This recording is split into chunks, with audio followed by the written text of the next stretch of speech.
Stories, Fables, Ghostly Tales.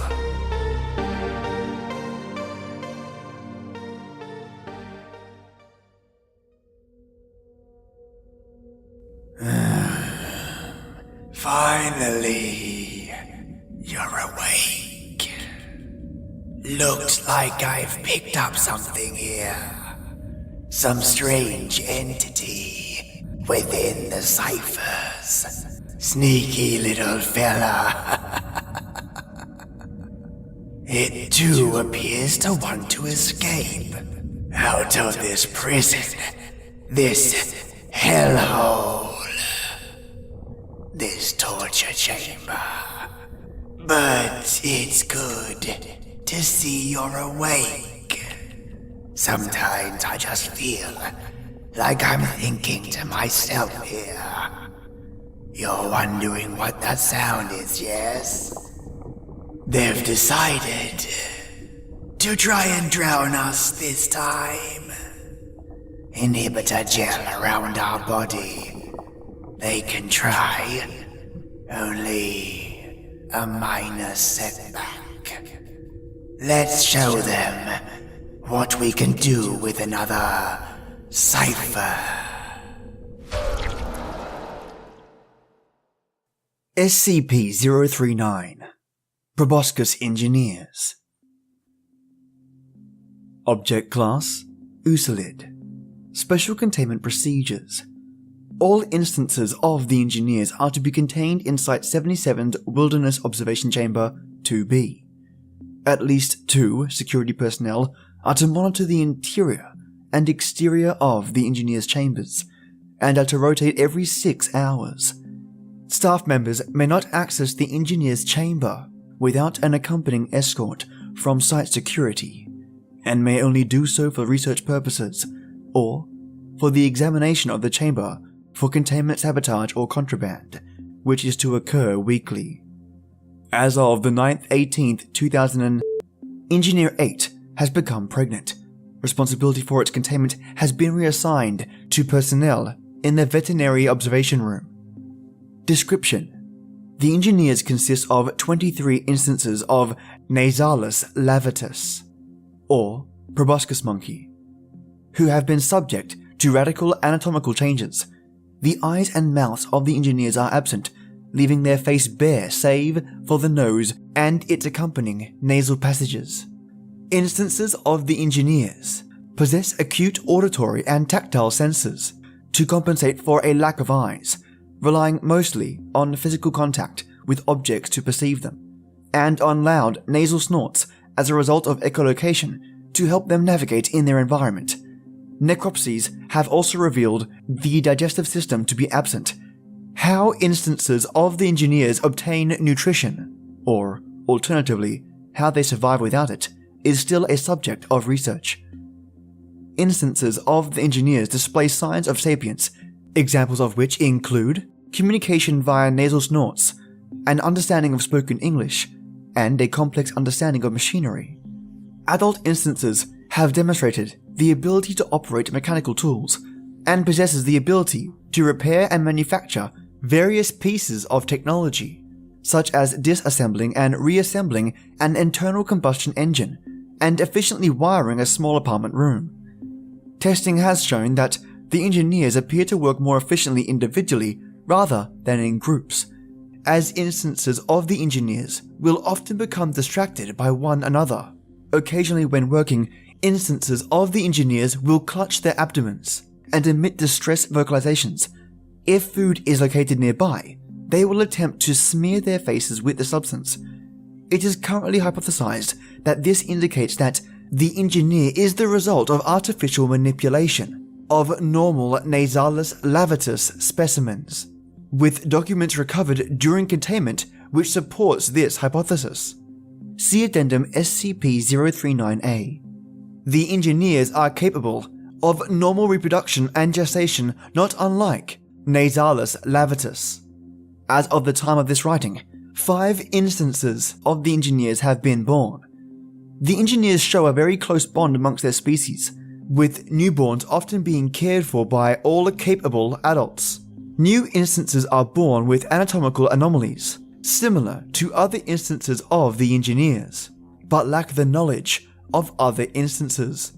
A parent instance will educate newborns on communication and basic skills until they reach the age of 6 months, at which point technological ability will be taught by other adult instances.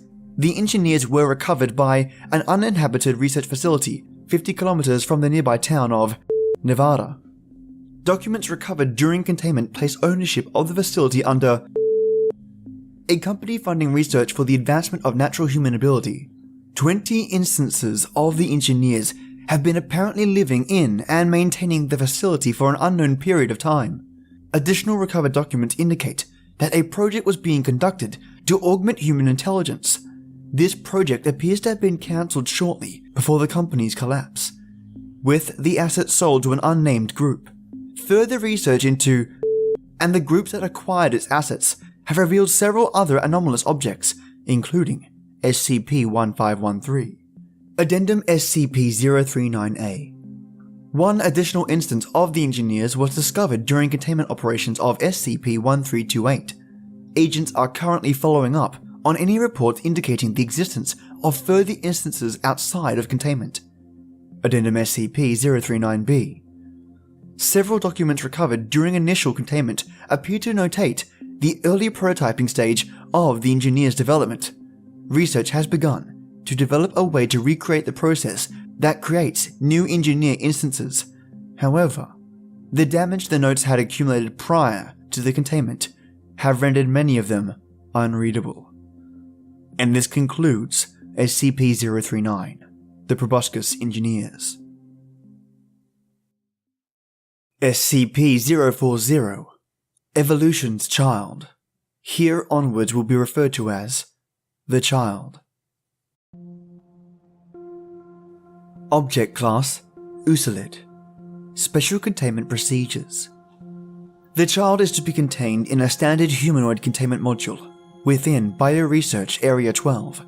The chamber is to be connected to an airborne tranquilizer dispersal system to be activated in the event of the Child manifesting its properties outside of testing environments. The chamber is to be observed by 2 supervisory personnel at all times. Recreational items such as toys, games, and art supplies may be provided to the Child at the discretion of supervisory personnel. As they have been determined to pose no possible threat, the Child 1A and Child 1C and Child 1J have been approved to remain in the containment chamber with the Child for purposes of the subject's mental well-being. Security Chief Special Order 392-5. All other entities modified by the Child are to be disposed of after recovery and studied according to standard biological specimen clearance protocols, as outlined in document CDP/BIO/EN/1. No outside organisms are to be brought into the Child's presence beyond those used in testing procedures. The Child is to undergo daily school lessons and bi-weekly psychological review overseen by Dr. Abernethy, Logan, and Izawa. Description: The Child is a Caucasian female of approximately 8 years of age. Standing 1 meter in height, the Child bears numerous physical abnormalities. The subject's skin is highly sensitive to light and easily damaged by physical contact, and the subject's hair is a bright pink in coloration. This hair is brittle and falls out easily. The subject displays green or yellow heterochromia, with the sclera of the left eye black in coloration. The Child has no sight in this eye. The Child's emotional state is within acceptable boundaries for an individual of its age group, accounting for the effects of prolonged containment and physical abnormalities. Subject intelligence is slightly above average for its age group, and displayed behavior is generally cooperative. Of note is the Child's quick acclimatization to containment, believed to be resultant of its upbringing before recovery. The Child is capable of manipulating living matter, mutating and modifying existing organisms in order to create new ones, collectively referred to as the Child-1. This effect is at will, but requires significant focus and time to enact, and becomes increasingly unreliable and inaccurate when manipulating details through small-scale modifications. The child is incapable of altering microscopic organisms and has great difficulty in altering plant life. Dead organic matter may also be used, but must be used in conjunction with a living organism. Instances of the Child-1 will not demonstrate pre-modification behavior. The majority will act similar to domesticated house pets, generally with extreme loyalty to the child, regardless of prior association. The appearance of the Child-1 instances will vary.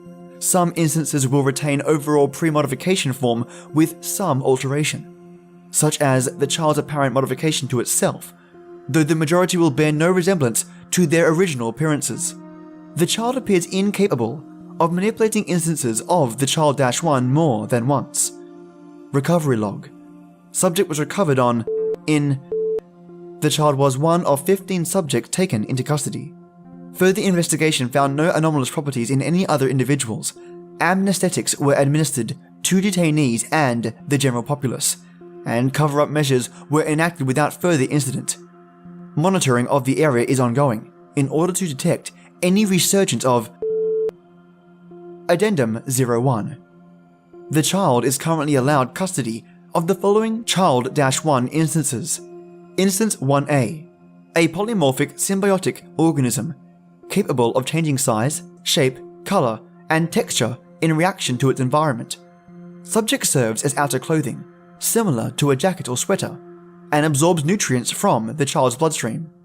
Subject was recovered alongside the child, and genetic testing reveals that the subject shares a majority of its genetic makeup with the common house cat, Felis catus.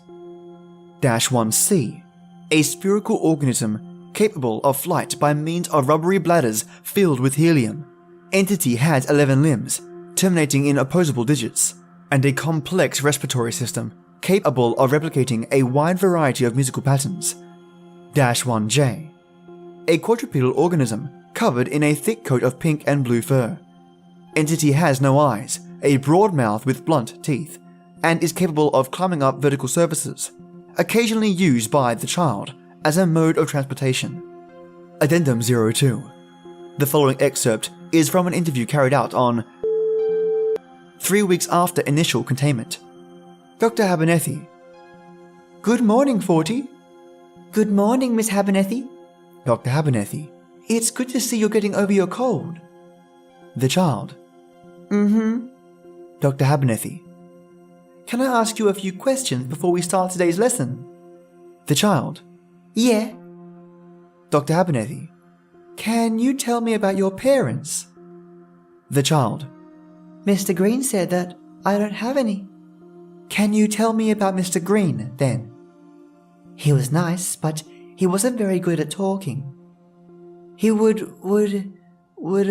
always talk, like this. But he wasn't there a lot of the time.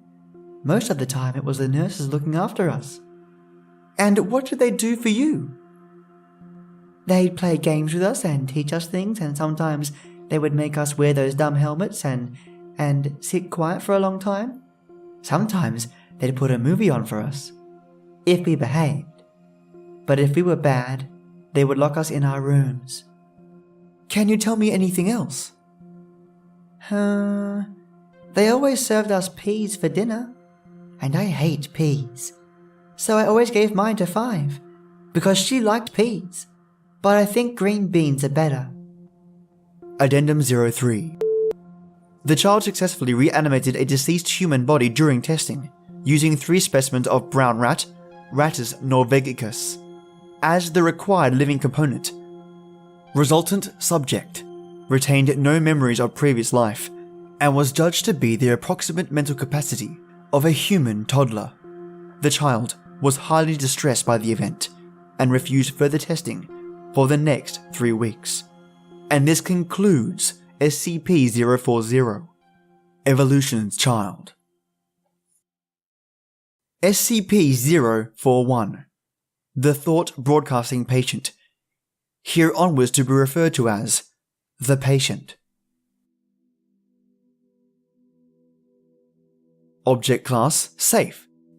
Special Containment Procedures. The patient is to be hospitalized at Bioresearch Area 12. Though not key to class, should the patient's abilities overpropagate beyond a reasonable containable area, the risk of SCP-sensitive information being broadcast to the public remains too great a risk and warrants area-level isolation away from the general populace. SCP personnel wanting to keep their thoughts private are advised to remain outside of a 15-meter radius from the patient, beyond the designated red circle on the floor. It is beneficial to the mental health of the patient to have a sitter in the room who watches television and concentrates on its programming. This allows the patient to effectively watch television through the mind of someone else. The optimal sitter is a Class D personnel with below average intelligence whose mind does not wander or have more than one train of thought at a time.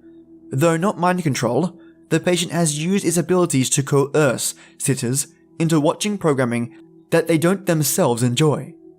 The patient's tastes vary between gore, slasher films, having even expressed interest in snuff, and children's programming. Description: the patient is a male human suffering from irreversible damage to his central nervous system, which is believed to have been caused by an infection of a rare strain of bacterial meningitis. Although antibiotics were successful in clearing the infection, the membrane surrounding his brain and spinal cord had reacted to the infection by severing many neurons connecting the central nervous system to the rest of the body. The patient must rely on a respirator to sustain his breathing, a biventricular pacemaker to keep his heart beating, and a nasogastric tube to provide nutrition. Visually, the patient appears to be in a persistent, vegetative state. However, observers in the presence of the patient begin to realize that their thoughts, along with everyone else's in about a 10-meter radius from the patient, are broadcast in a semi-audible fashion. Aside from being the source, the patient is also capable of broadcasting his own thoughts to those present. Anyone forming an idea using words will have those thoughts unwillingly transmitted to others in this range as mind-audible speech, which cannot be recorded by any known equipment. Correction. See Addendum 01. Mind-audible speech may be heard using whatever voice a subject chooses to think with. Most typically, this is the subject's normal voice. See Document 01. Visual thoughts and images are broadcast as well, but are not received as readily. Images are mostly effectively transmitted when both the sender and receiver have their eyes closed. The sender concentrates on a single object without environment or background, and the receiver's mind is clear of conscious thoughts. Communication between subjects using visual images, particularly those not rooted in memory but in imagination, is usually difficult.